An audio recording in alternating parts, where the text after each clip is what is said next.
to me, shouldn't define you. It should be a part of you, but it shouldn't define you.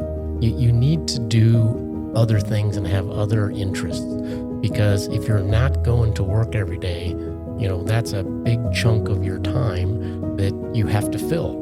And so if you don't have something to do, it's very easy to just get into that vacation mode and chill and relax and do things, but you'll get bored in a pretty short period of time.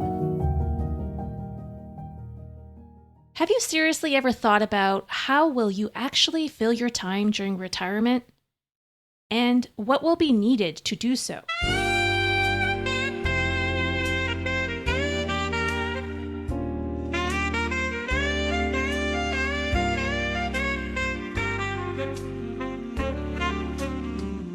Growing up as a young adult in Canada, I would often hear people say that it's important to start saving for retirement in your 20s. But is that all you need for retirement? Just financial security? Or should you also be investing in other aspects of your life along the way? Welcome to episode 16 of the X Perspective podcast. I'm your host, Raj. This episode isn't only for people who are about to retire or already retired. It's also for anyone who is still working, whether you're at the beginning, middle, or nearing the end of your work life. In today's episode, we meet 66-year-old retired engineer Mark Hathaway. This American describes himself as a conservative man who worked hard for 40 years. Today, it's been 3 years since he has happily retired in Thailand. What's his secret to a fulfilling retirement so far? Let me tell you, it's not just his savings. Now come with me and let's find out what kind of expectations Mark set for himself. Expectations that led him to the satisfying retirement he enjoys today.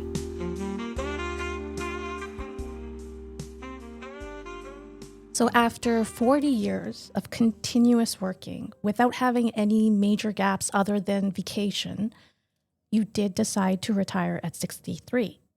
How did that feel? It was the right time. It felt about right. The work that I had done was very rewarding, but it was getting more, say monotonous, or maybe the message wasn't getting through. It was just at that time, either I was going to have to do something very different, or I could just start a new chapter, and I was ready for that. What about psychologically? How did it feel to finally stop working?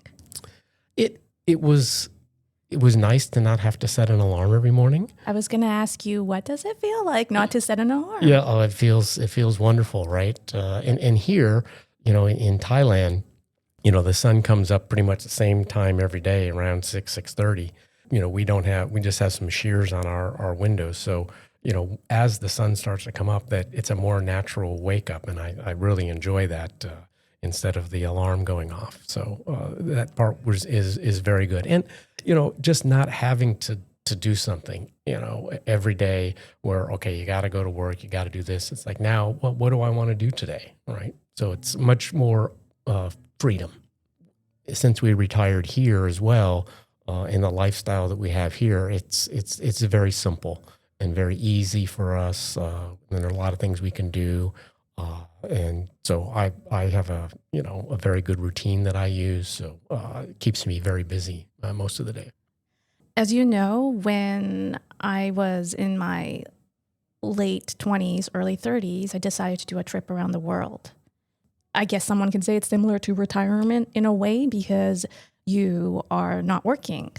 And I can tell you when that happened, obviously I had some expectations of what that trip would look like. But when I started doing the actual trip, it just felt so amazing. It was nothing like I ever imagined it to be. So I'm trying to understand, sure, you had ideas of what retirement was, and we'll get into why you had those ideas later on, but was it anything that you maybe never imagined, or certain feelings came up, some surprises about retirement? No, I don't think so. I mean, I know how my parents did it. I watched what they went through, and whether it was conscious or subconscious, I pretty much kind of followed that path. And so, when I retired, it was actually pretty easy. There was really no stress.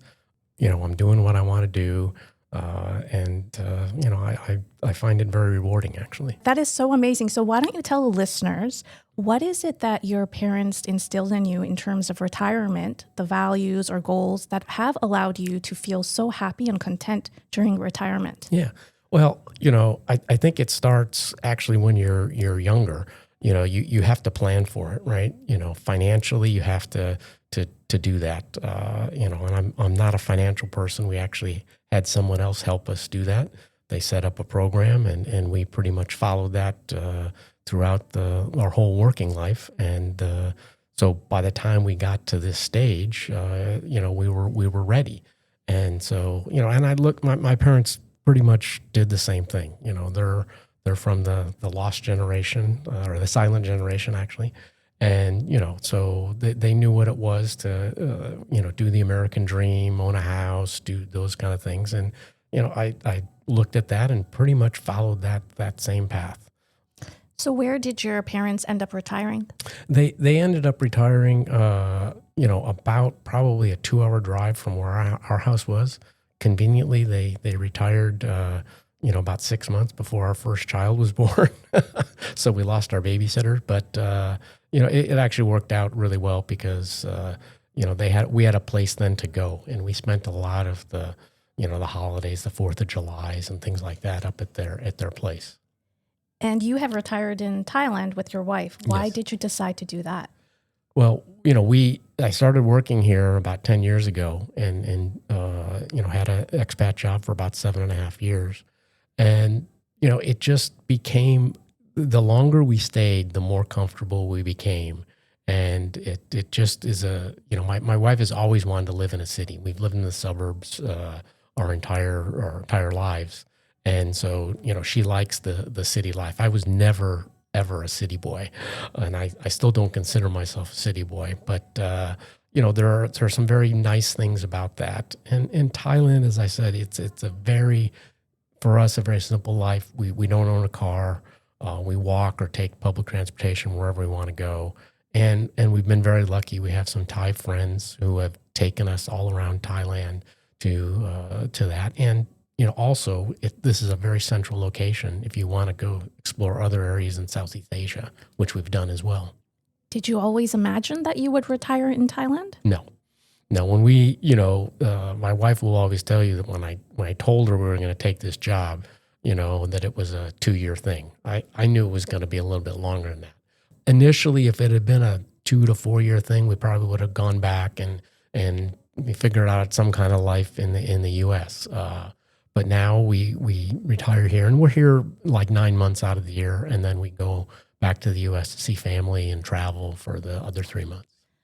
I know during our previous conversation, you told me that originally your wife and yourself planned to be 6 months in the States and 6 months in Thailand. Yes. Why has that changed to 3 months now? Well, we always laugh that when we go back to the U.S., politically, people are just not very happy. It's a very divisional political system right now. And, and it's also very expensive. And so, there's things we want to see here for a while. And whether this is our permanent place or, at some point in time we decide to go back, I don't know. But we're here for probably, we just got a longer term visa. So we're here for at least another 5 years. And then we'll decide at that point in time if we want to do it longer. You talked about how it's important to be financially stable before you retire. What about the psychological and physical investment that you should put into yourself? First of all, do you think it's important to do that? Like psychologically, like have a certain mindset going into retirement, as well as physically prepare yourself? I think those are both very, very important. Work, to me, shouldn't define you. It should be a part of you, but it shouldn't define you. You need to do other things and have other interests, because if you're not going to work every day, that's a big chunk of your time that you have to fill. And so if you don't have something to do, it's very easy to just get into that vacation mode and chill and relax and do things. But you'll get bored in a pretty short period of time. So, my suggestion would be, sometime during your working life, start picking up some hobbies, figure out things that you would like to try. And don't necessarily make it just one thing because, I know people that say they want to play golf when they retire and they do that for about 6 months and they're like, well, this is, I'm not getting any better, or it's not that interesting. So you need to be a little more flexible. Do you feel like you did that?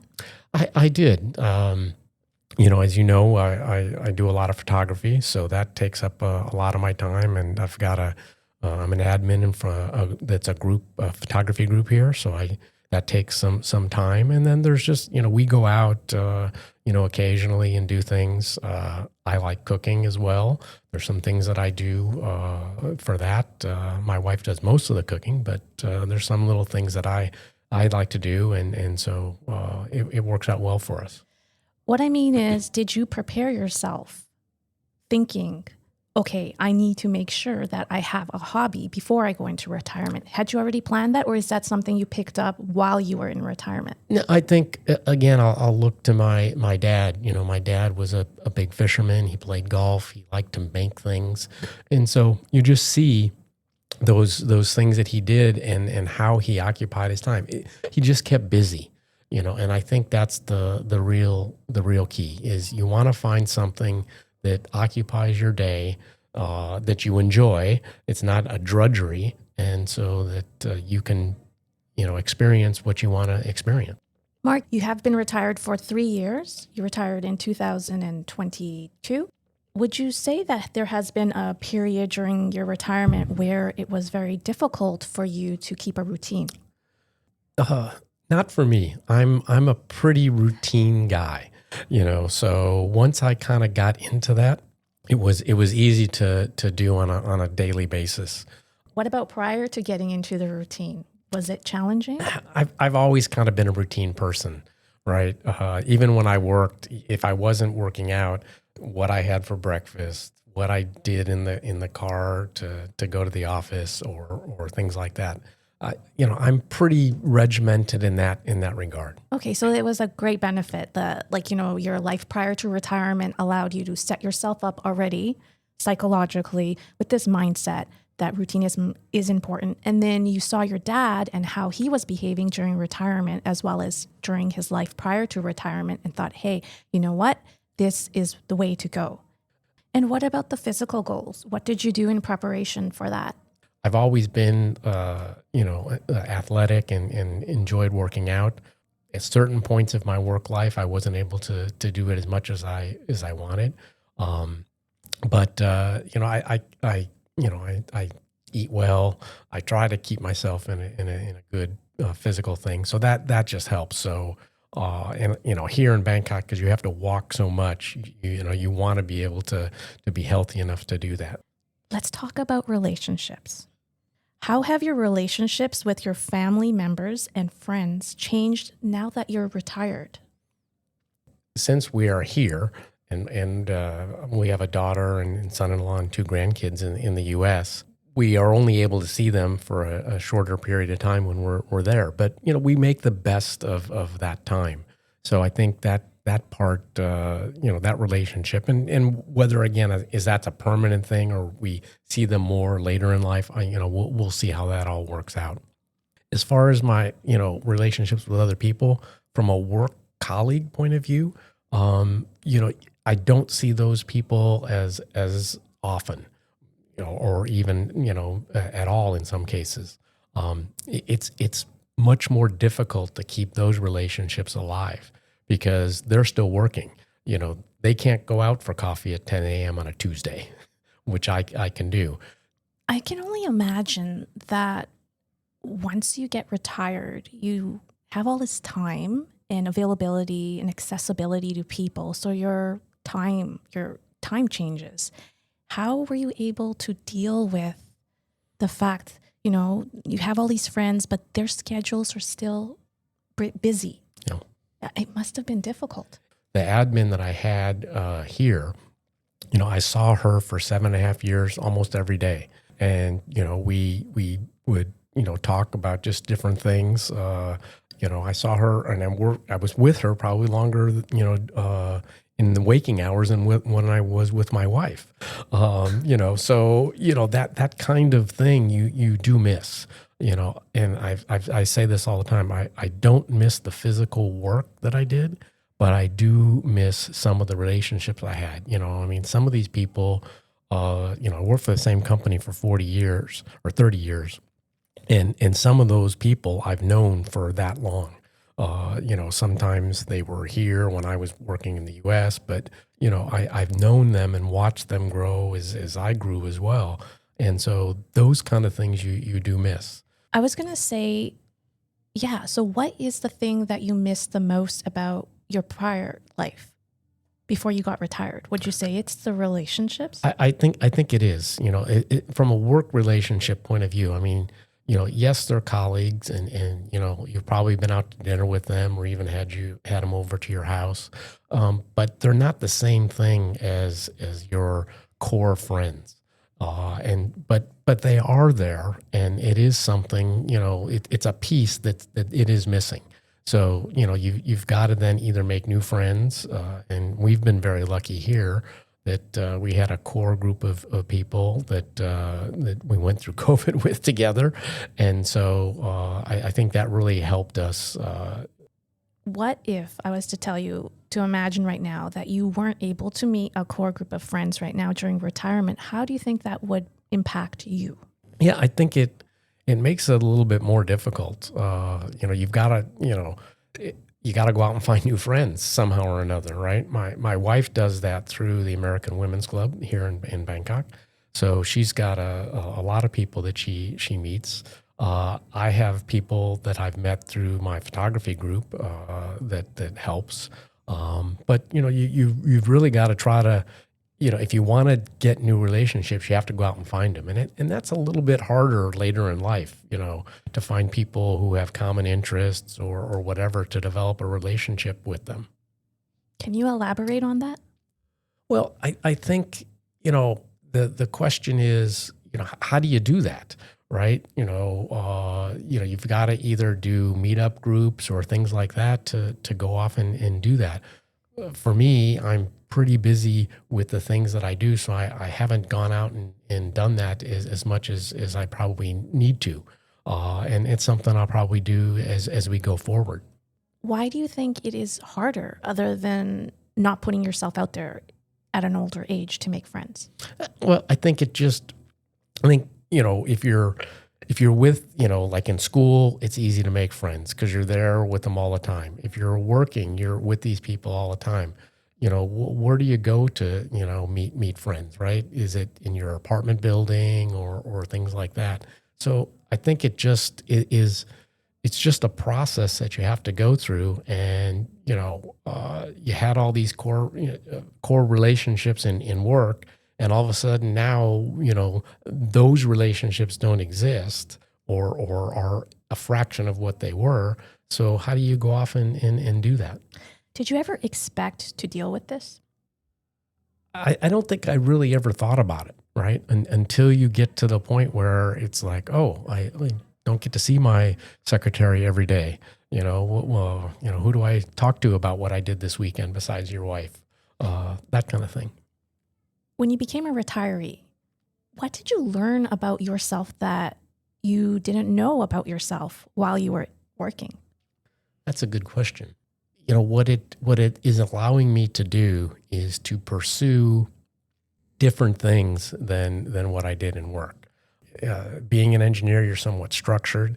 I've always kind of liked art, but I never really did much with it. Photography has helped me a little bit in that regard. And what's nice about photography, it has some technical parts of it, and then it has the artistic part of it. And so I've always kind of felt that there's this artist within me trying to get out, but it's being, restricted by that engineering discipline. And so, I want to try to do some more creative type projects. Okay, so retirement has allowed you the opportunity to meet with the inner artist in yourself? Yeah, it's allowed me to try to be a little bit more creative and be a little a little less structured. When you take a picture that you're really proud of, for whatever, and it elicits an emotion in somebody who looks at it, that's different, than making a part that does something, in a technical environment. So I think that's the part that it's an, I don't know how to explain it, but it's self-satisfaction for sure, because I don't have to do it for anybody else. I'm doing it for myself. And, if I like it, I like it. And if other people like it, that's nice. But if they don't, I really don't care. It sounds like retirement can be a really fun time where you get to really get to know yourself deeper. I think it allows you to do that, right? And I think you also have to be careful, because you may find out, I don't know what to do. I'm not a creative person. Well, you probably are. You just got to go find something to do that does that for you. Mark, I want to go back to family. Hmm. I guess I'm just trying to understand, now that you're retired, you really don't get any expectations, whether it's picking up a certain responsibility or having more of your time from anyone, whether it's your friends or family. You're like totally free and no one kind of bothers you. It's what I want to do. It's a little selfish, maybe. When you're working life, especially, in, this society, you work to provide for the family. And so you're, kind of that responsible person for doing all those things. And, sometimes, you have to put away or put off some of the things that maybe you wanted to go do. Now I have the freedom to be able to go do that. And that makes it, very enjoyable. Yeah, you bring up a really good point, because that's what I'm thinking. Like, you're working hard for 40 years, you're providing for your family, you're taking care of your daughter, you're putting your needs not first. Would that be accurate to say? Yeah. And I think there's stress in work and there's stress in your personal life, right? Whether that's financial or anything else as far as what your family needs. So I think if you have enough money that you don't have to worry about that, it's a weight off your shoulders.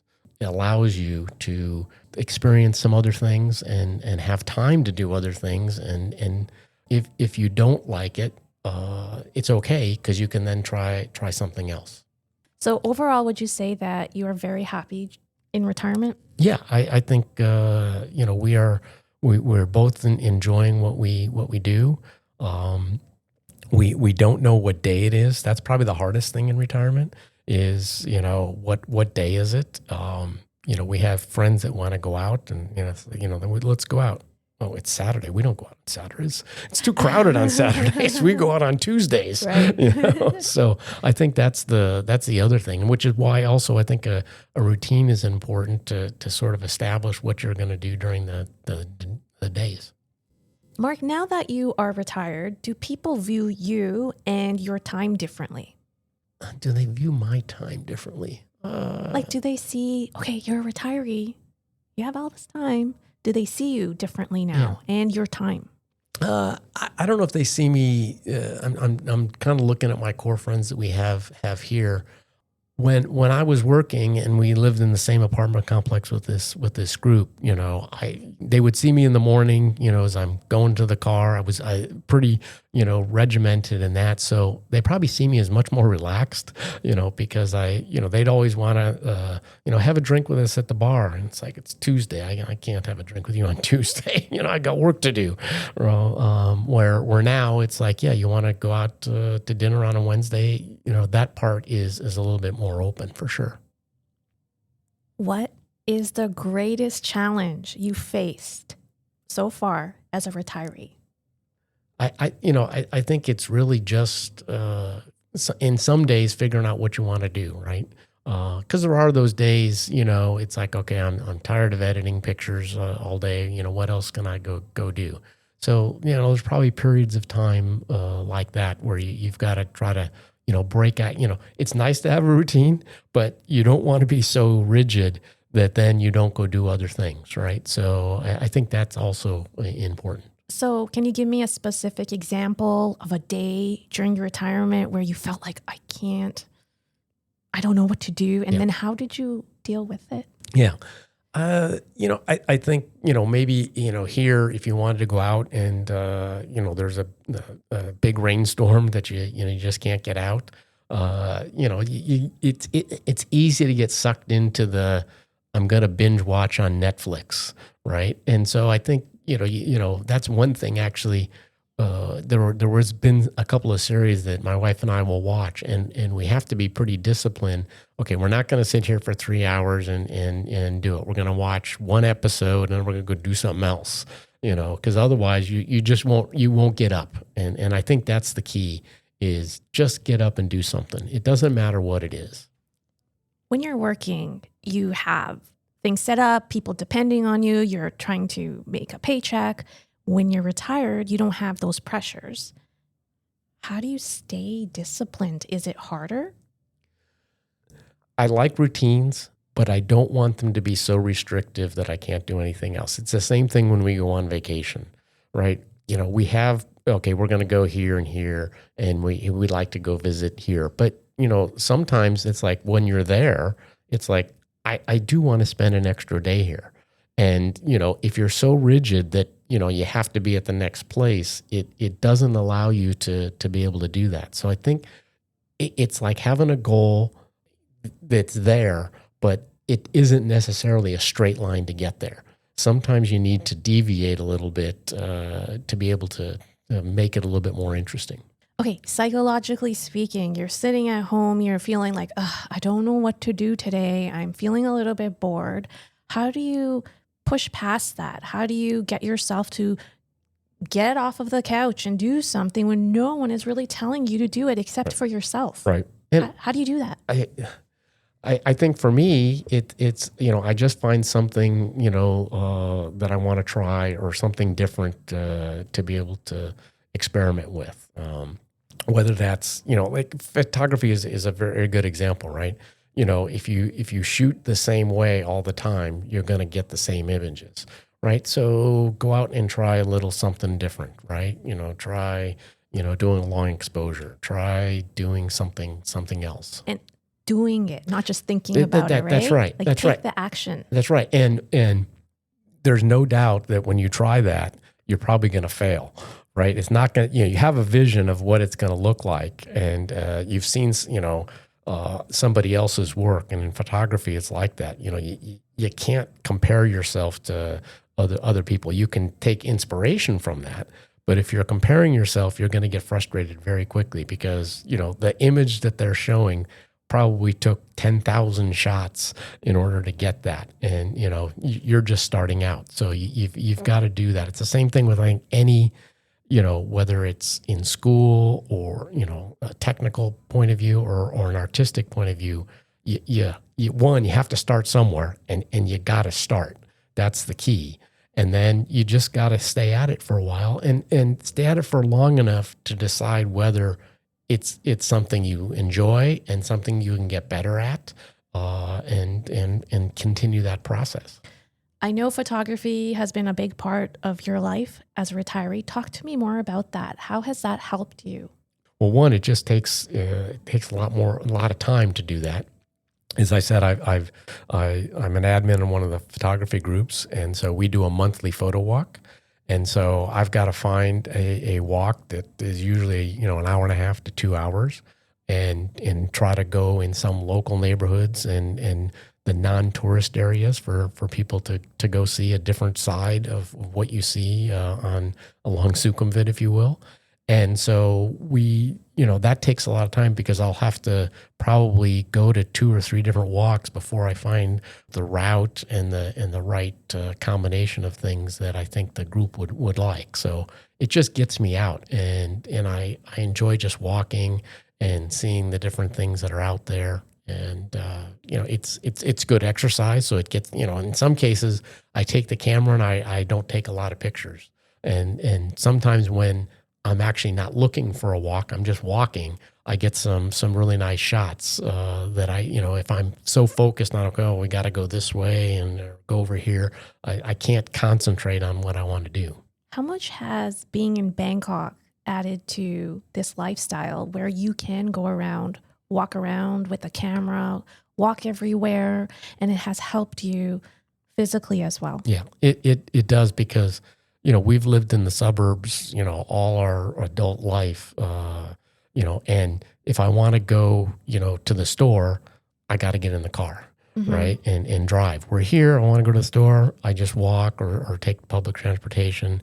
So it's part of that simple lifestyle, right? And I track all this on my Fitbit, and I can tell that I have, a certain number of calories less in those 3 months when I'm in the U.S. than the 9 months that I'm here. And it's usually the difference of walking to lunch versus driving to lunch, and that to me really helps here.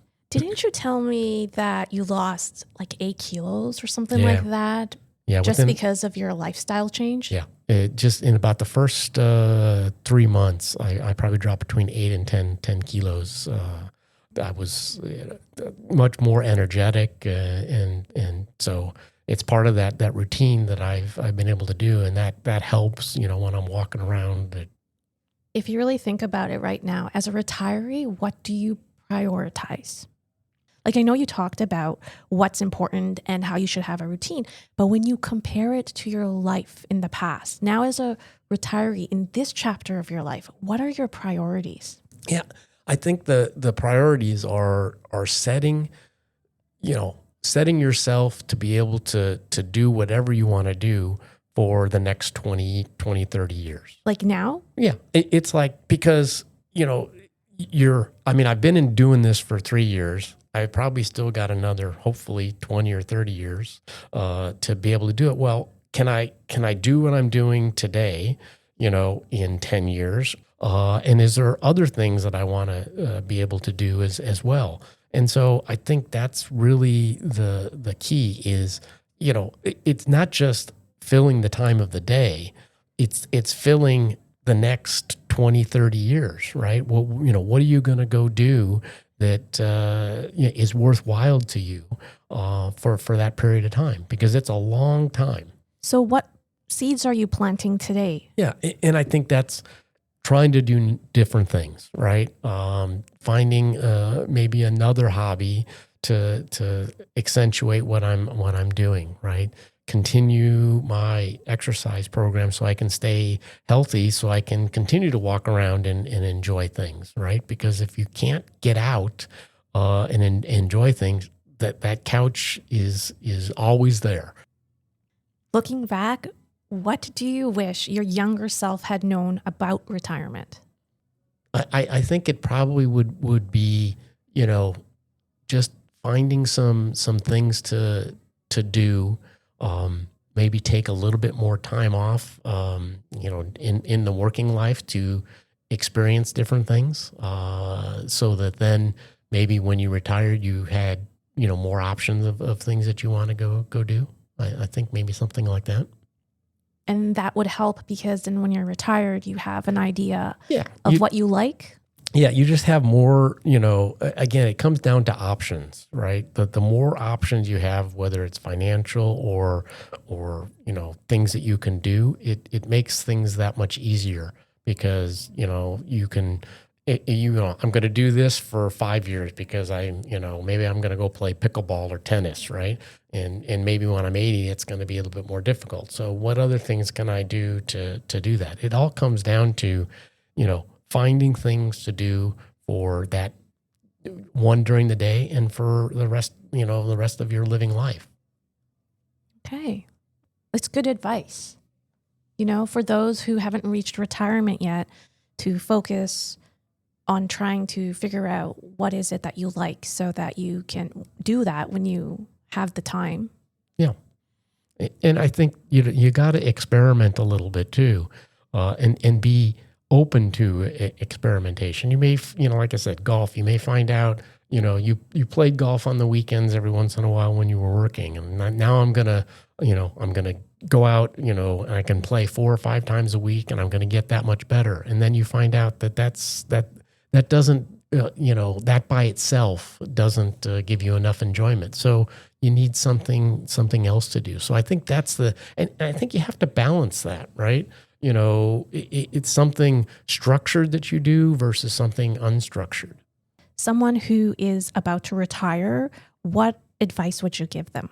Figure out what you're going to do for 8 hours a day, and have a plan to be able to do that, and go off and experiment, try different things.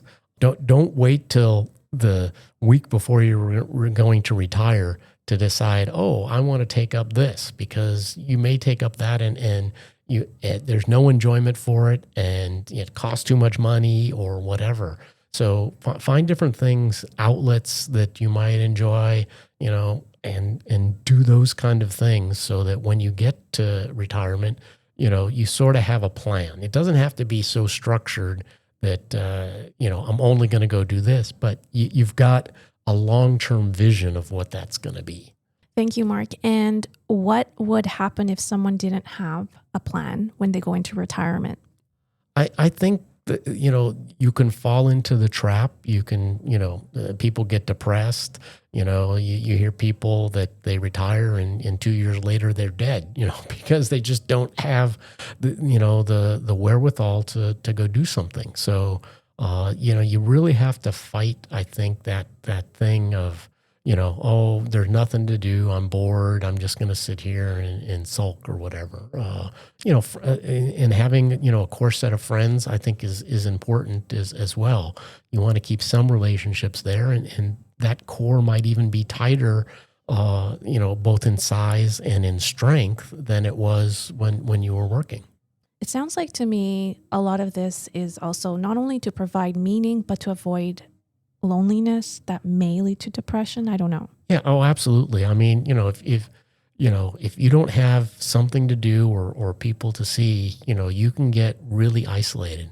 And certainly in this day and age with all the technology that we have, it's pretty easy to just sit in your place, binge watch Netflix and get on the internet and read all sorts of things and get depressed. That's not what you want to go do.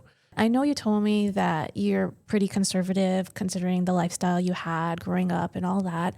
And then you never imagined that you would retire in Thailand. And it's just amazing, like how people take different routes in life and then can still have opportunities to expand and grow at various stages. And for yourself, because I think you also keep yourself healthy physically and mentally, you're giving yourself an opportunity to still continue to grow in that aspect when you go visit different cultures and countries. Right. I think, when I first took this job, being an expat, it was the first expat job that we had.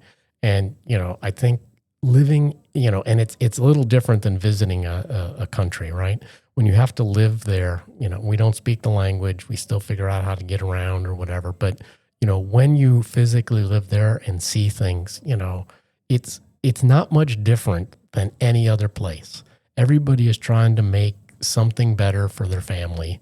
I don't care where, if it's Thailand in the U.S. or whatever, the goal is kind of the same, right? But as you can immerse yourself and see these different things, it's really important. And I think especially in the U.S., more people need to have a passport. More people need to get out. People in the U.S. have a tendency to, I don't want to get political here, but they have a tendency to think that the U.S. is the greatest place in the world, and it's a pretty good place. But there's a lot of places in this world that are also pretty nice, and it's just good to go experience those things. And even if you're only there for a week or two, just try the food, try this. You're gonna feel so much more experience for that than anything else. I highly recommend retirement.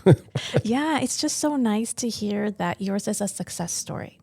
And I truly believe a lot has to happen in order for it to be that way. People have all kinds of challenges. Like some people get health issues, Yes. or they can't leave their family, or they don't have the finances, or there's so many reasons. Yep.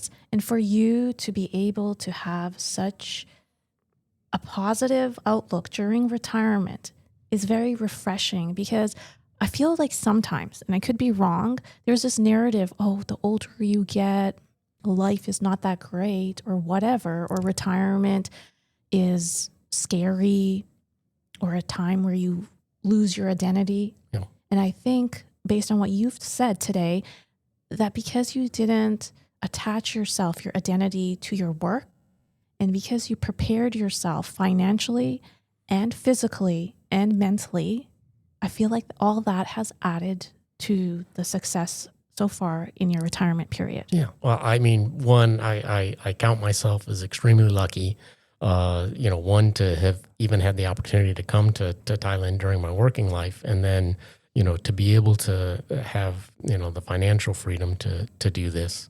that part is does feel blessed, to be honest with you. So I think that's real key.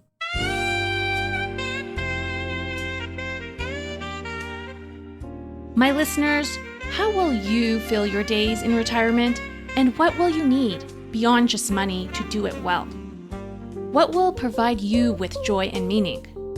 I hope Mark's story has provided you with some perspective on what it takes to be happy during retirement. My listeners, thank you for your time and attention. But before you go, I have one last question. Have you visited our website yet? You'll find us at theexperspektivepodcast.com. It was built specifically for us by an awesome company called Stegadon Software. They help small businesses level up with sleek modern websites and custom apps without any tech headaches. They got our website up and running in no time and were very attentive to all our needs and concerns. If you're curious about what they can do for you, mention the Ex-Perspective Podcast and you'll get a free consultation. Check them out at stegadonsoftware.com. That's STEGODON software.com. Stegadon Software. Smart software, fewer obstacles. My listeners, if you have enjoyed this episode, I'd love it if you followed us on Spotify or Apple Podcasts. We have many thought-provoking episodes coming up this season. You can also find the Ex-Perspective Podcast easily on Instagram, Facebook, and YouTube. And you know what would be really awesome? If you can tell just one other person about our podcast. It would mean the world to me, as it helps other people find these incredible stories. Thanks again for listening, and see you in episode 17.